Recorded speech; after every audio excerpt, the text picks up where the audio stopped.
Esquel Lavezzi est dans une très grande tourmente et a été victime d'une énorme escroquerie. Ce sont des jours et de peur et d'anxiété pour lui-même, Esquel Lavezzi, mais aussi pour ses proches. De l'agression subie à son propre domicile, qui a ensuite été démentie à la photo de lui dormant à la maison prise par son frère pour rassurer tout le monde, les problèmes vont s'enchaîner pour l'ancien attaquant du Paris Saint-Germain. Le monde du football, notamment en France et en Italie, s'est intéressé de son état de santé après son hospitalisation en Uruguay suite à son agression qu'il a subie et son coup de couteau qu'il a subi. Beaucoup de nouvelles peu rassurantes en provenance d'Argentine sont sorties, y compris la nécessité, malgré le coup de couteau, d'être soigné pas dans un hôpital classique, mais dans un centre de désintoxication.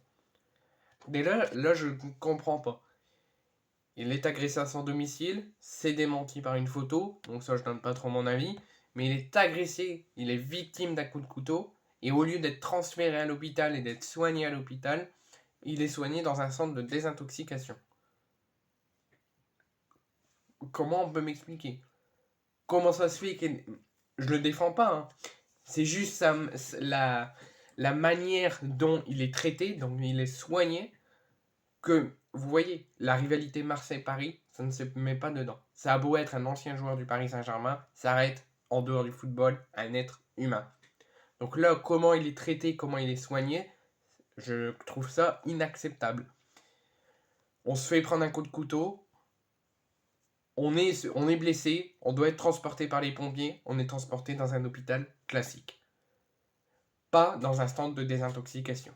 Il n'est pas sous drogue, sous alcool, il n'est pas addict aux paris sportifs, il n'est pas addict à toute autre chose, il est blessé. Normalement, il aurait dû être transféré dans un hôpital classique.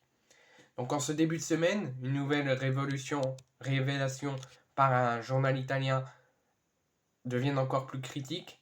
Comme le rapportait le Corriere della Sera et certains médias argentins, une vaste escroquerie dont l'ancien joueur de Naples et du Paris Saint-Germain a été victime serait à l'origine du malaise et des souffrances du poncho. Cette escroquerie orchestrée par son ancien agent quand il était joueur de football, Alejandro Massoni, serait à hauteur de 30 millions de dollars, soit 27 millions d'euros. Donc c'est un véritable traumatisme humain, en plus de son coup de couteau, d'être transféré dans un centre de désintoxication alors qu'il n'est pas sous quelque chose, il est blessé, et en plus de cette façon d'escroquerie que son agent lui a volé à lui, c'est un gros coup dur. Et il va falloir beaucoup de temps pour s'en remettre de tout ça. Et au-delà du préjudice économique subi, étant donné que le protagoniste de l'histoire est une personne auquel il avait confiance. Donc en plus d'avoir été volé de l'argent, enfin s'être fait voler de l'argent par son agent de joueur de football auquel il avait une grande confiance, d'être des rumeurs auxquelles il a été agressé à son domicile alors que c'est pas vrai, alors qu'il a bien été agressé mais pas à son domicile, du coup de couteau, d'être transféré dans un centre de désintoxication alors qu'il doit être transféré dans un hôpital.